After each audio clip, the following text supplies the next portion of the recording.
Saludos amigos de Contrapunto.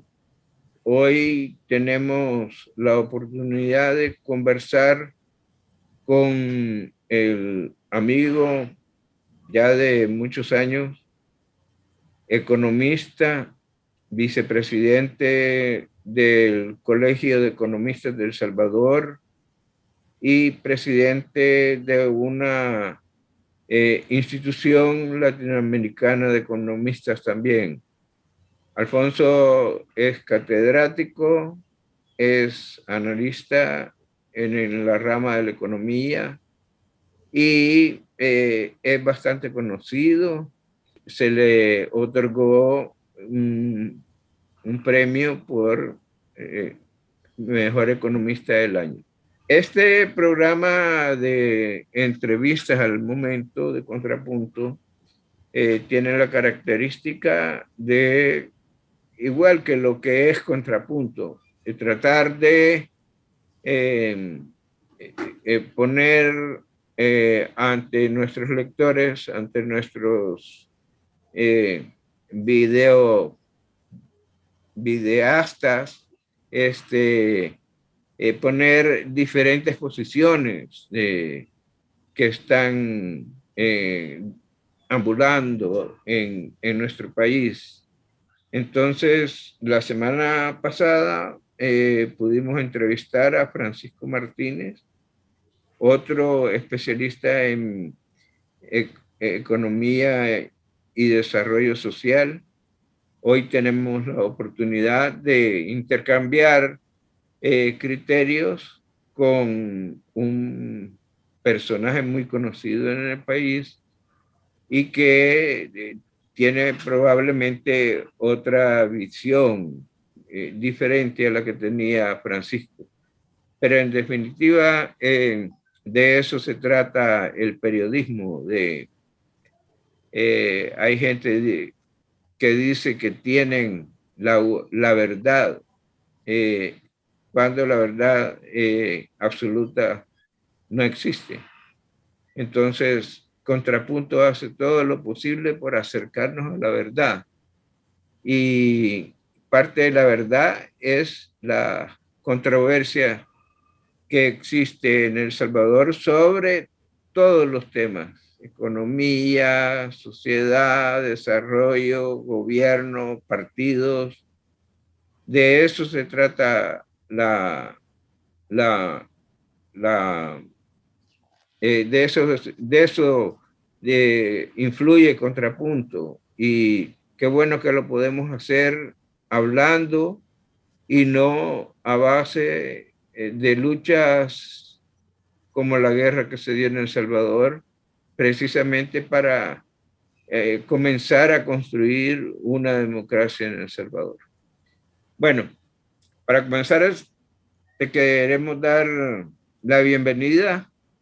No es Gracias. la primera vez que te entrevistamos, Alfonso, pero en video no te habíamos entrevistado y hoy te logro capturar porque sos bien ocupado. Eh, ¿Qué tal? Bien, bien, oye. Muchas gracias por la invitación. No hay problema, conversemos sobre los temas de tu interés. Sí. Bueno, en primer lugar, Alfonso, me gustaría que me dieras tu visión, tu pensar acerca de cómo se ha comportado la economía desde que el presidente Nayib Bukele tomó la presidencia, las riendas del país, porque también es no solo presidente, sino jefe de Estado.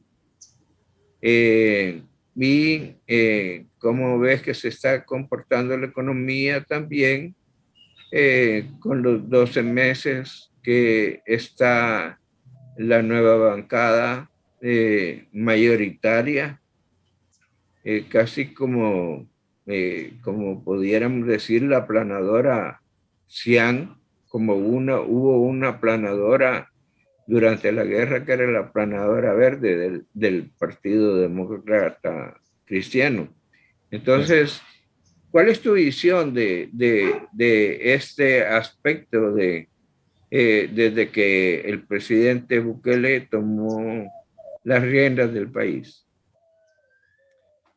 Bueno, mira, yo creo que han pasado durante estos 2 años y 4 meses muchos acontecimientos en el marco político, en el marco económico, en el ámbito social, ambiental, cultural, etcétera, que habría que recapitular qué se ha hecho durante estos años, ¿no?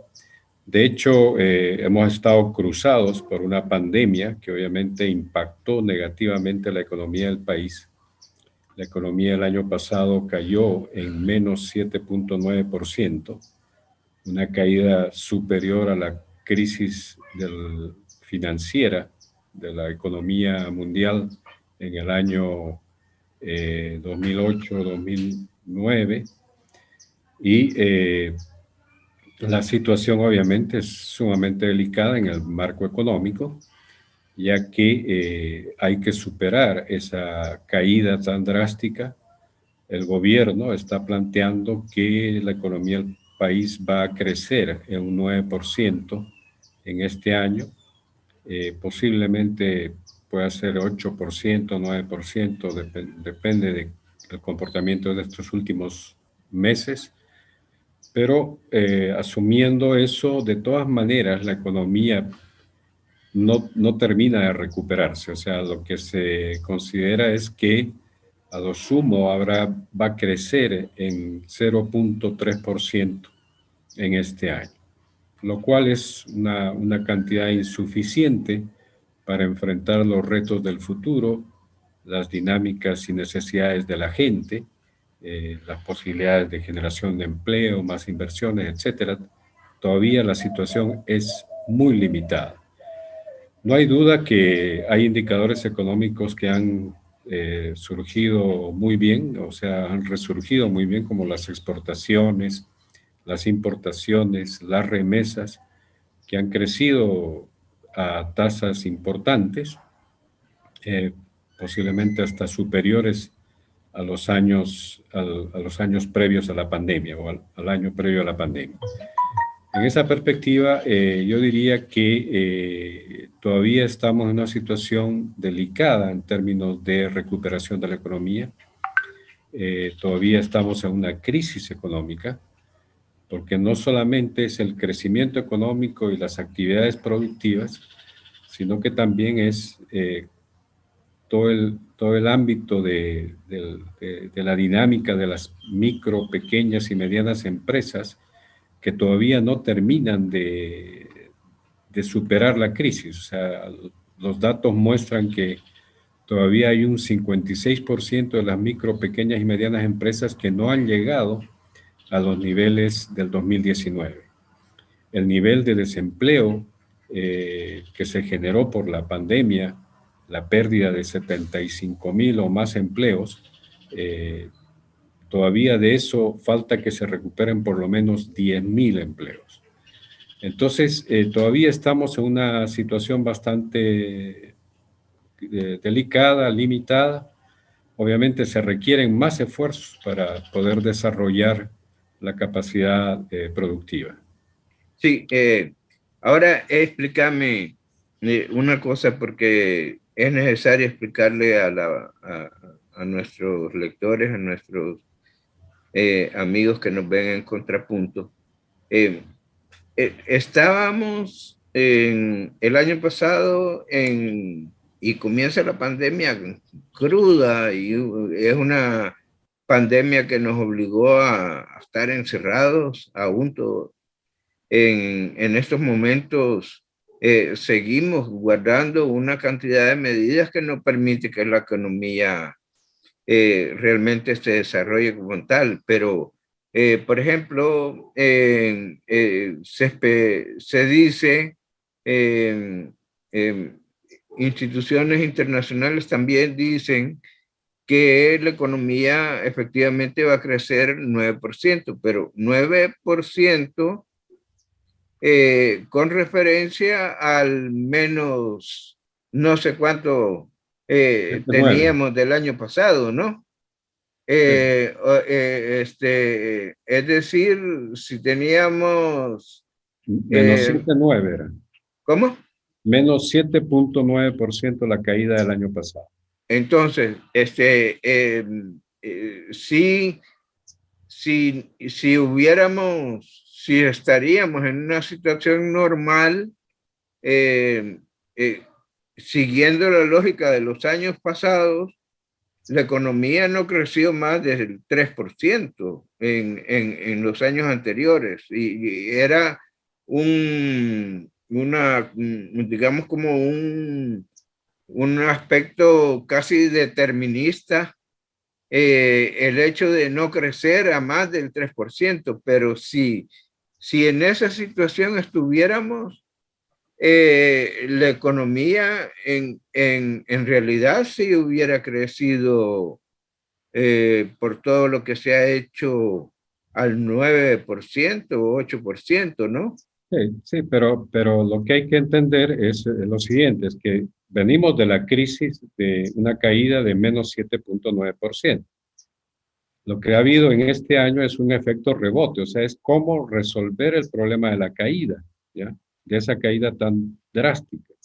Y obviamente eso obligó a muchas empresas que cerraron el año pasado, que generaron problemas de empleo a la gente y mucha gente en situación crítica, eh, todo eso, eh, hay un efecto rebote de la crisis, o sea, no es un crecimiento normal, ¿ya? O sea, no es un crecimiento normal. Por eso que el gobierno está planteando aún de que el próximo año, según lo que está planteando en el presupuesto nacional, la economía va a crecer a un 2,5%, que eran las tasas normales previas a la pandemia, ¿ya? De hecho, la economía de El Salvador ha crecido en los últimos años antes de la pandemia en tasas de más o menos un promedio de 2,5%. Entonces, vamos a volver a retornar a esas tasas de crecimiento. Entonces, no es este 9% es efecto rebote, ¿ya? Y con pequeño margen de crecimiento de 0,3%, pero que no significa que vamos a expandir más la economía. Sí, Ok, yo considero sinceramente que, eh, y no sé cómo lo veas vos, pero yo considero que hay un mayor dinamismo y mayor acelere, digamos, como que claro, se le ha metido el clutch, por claro. ejemplo, en los temas de construcción de infraestructuras, eh, en en las exportaciones hacia Centroamérica. No cabe duda que se ha avanzado bastante, las remesas han crecido eh, bastante y otra cosa que he visto, como a través de programas de apoyo a la pequeña y mediana empresa, que a lo mejor ciertamente son insuficientes, pero ha habido a través de instituciones como el Banco de Fomento Agropecuario y el Banco De y desarrollo. Bandesal, con AMIPE. Entonces, ¿cómo ves, por ejemplo, que se va a comenzar a construir el tren que va a atravesar todo El Salvador, el aeropuerto?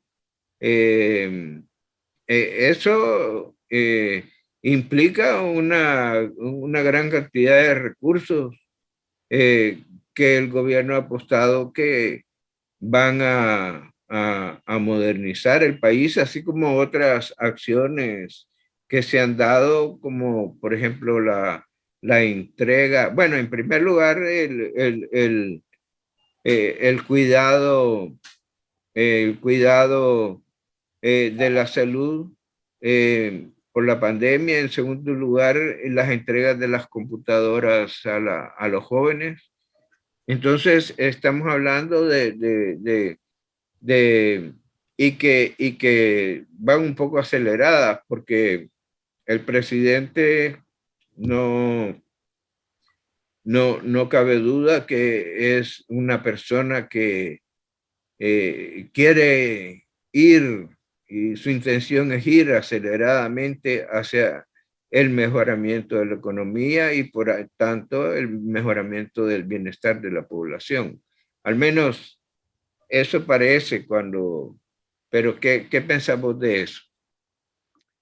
Vaya, mira, primero, respecto nuevamente a lo del rebote y de cómo se han incrementado algunas de las variables macroeconómicas, como las exportaciones, las importaciones, las remesas, la actividad de construcción, todo eso está relacionado precisamente a cómo los empresarios habían sido golpeados por la crisis y tuvieron que recuperar todo eso que perdieron el año pasado.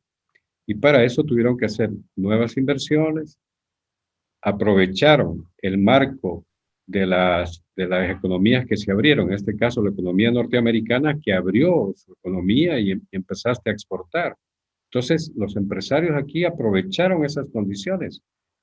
Lo mismo la economía centroamericana se terminó de abrir a lo largo de este año y obviamente eso ha facilitado y ayudado a que los empresarios obviamente entren en eso. Entonces yo diría que la acción, la mayor parte de la acción de recuperación o de salida, de crecimiento, como pueda llamarse, está asociada a el interés y la acción de las empresas, no de la política pública.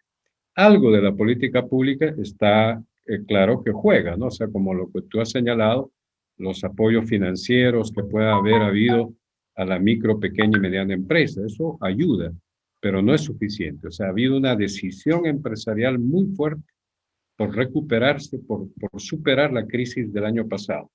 Y en esa perspectiva es por eso que tenemos una situación bastante positiva. Lo mismo las remesas.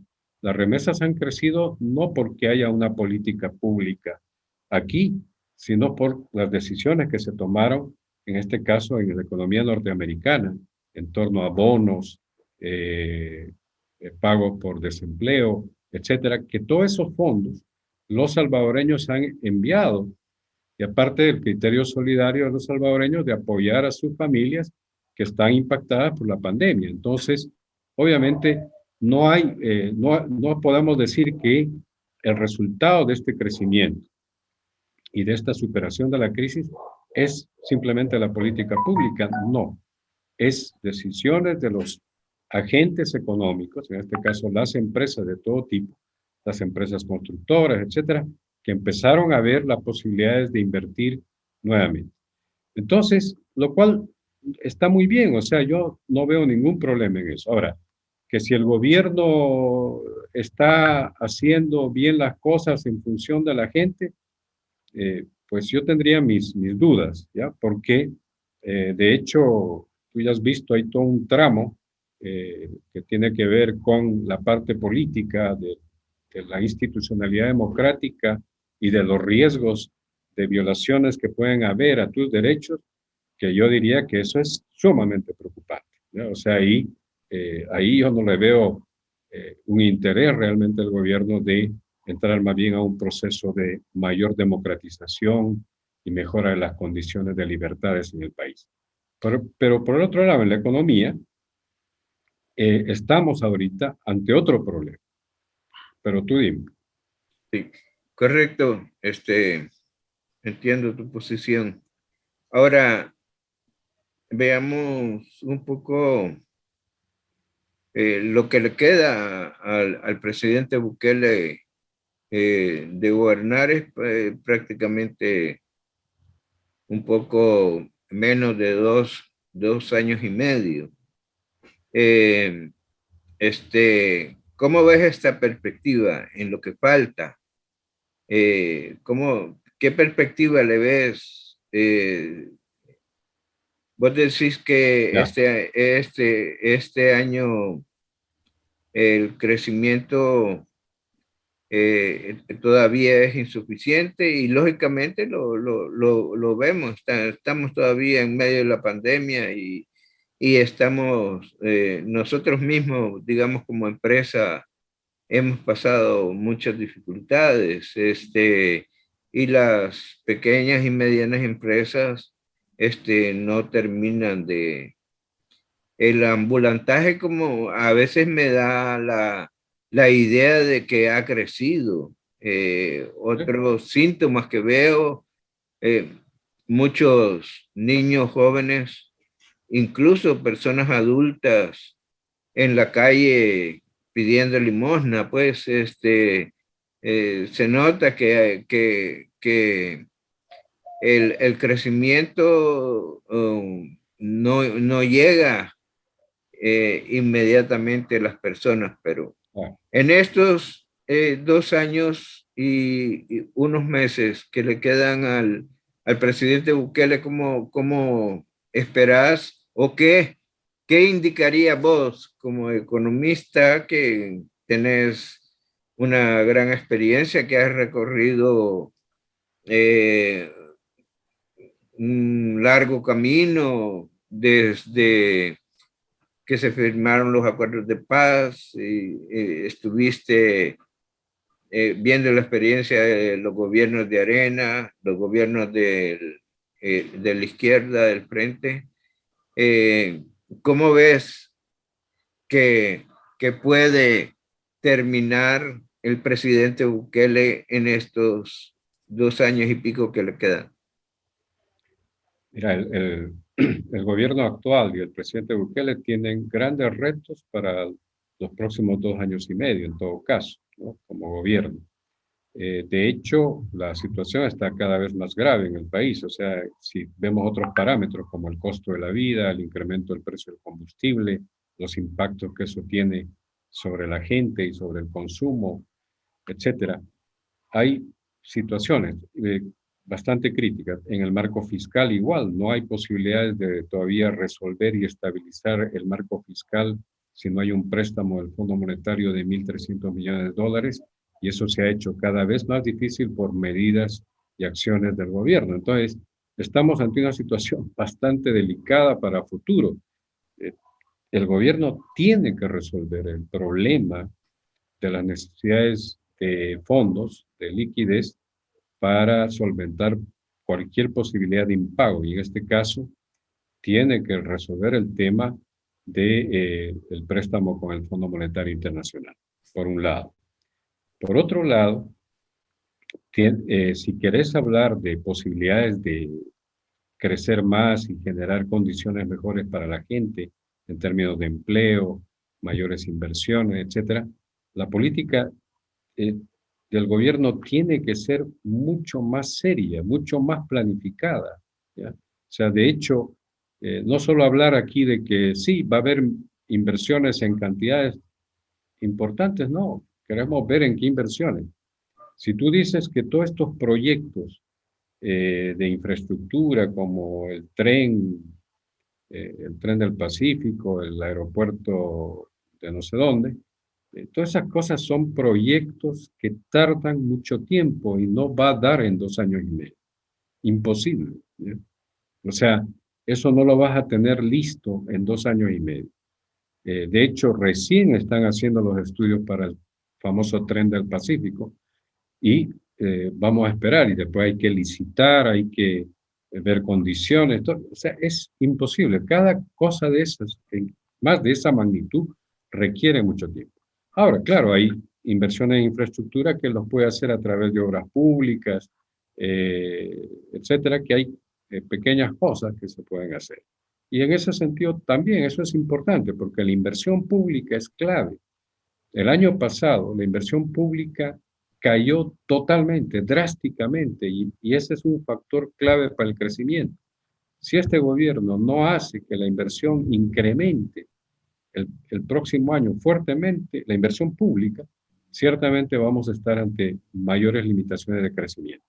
Entonces yo diría que los retos del gobierno serían, por un lado, hay que superar las deficiencias sociales de la gente. O sea, estamos viendo niveles de desempleo altos, subempleo, estamos viendo problemas de acceso de la gente a bienes básicos, al consumo básico, por los incrementos de precios. O sea, tiene que haber una acción coordinada, muy bien definida de cómo actuar ante esa dinámica de inflación. El Salvador no había tenido el nivel de inflación que ha tenido este año, superior al 5%. Es la primera vez después de, pues sí, después de 21 años. O sea, es ese nivel de inflación el que tenemos. Entonces, tiene que actuar sobre eso y eso supone políticas públicas muy coordinadas, muy bien definidas.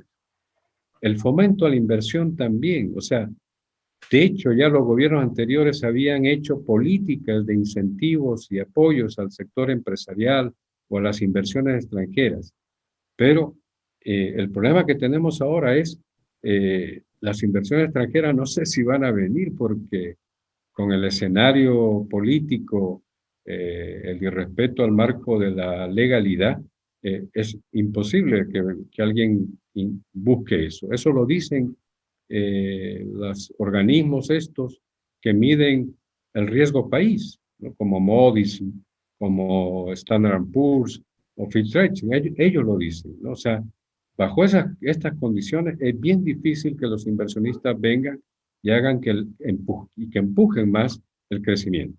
Entonces, supondría entonces que el gobierno debería tomar una política distinta alrededor de eso para atraer esas inversiones.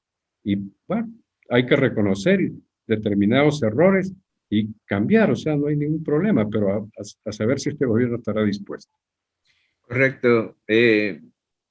Alfonso, te quiero dar las gracias por haber aceptado la entrevista con Contrapunto. Yo estoy seguro que va a servir mucho para reflexionar todo aquel que tenga oportunidad de escucharla. Y esta es la primera vez que te entrevisto se nos han quedado temas Claro, interesantes a discutir, como por ejemplo el tema del Bitcoin, que me gustaría quizás en una futura ocasión que estuvieras vos con Francisco Martínez, tal vez discutiendo con mucho gusto, en contrapunto, en un contrapunto, seguro.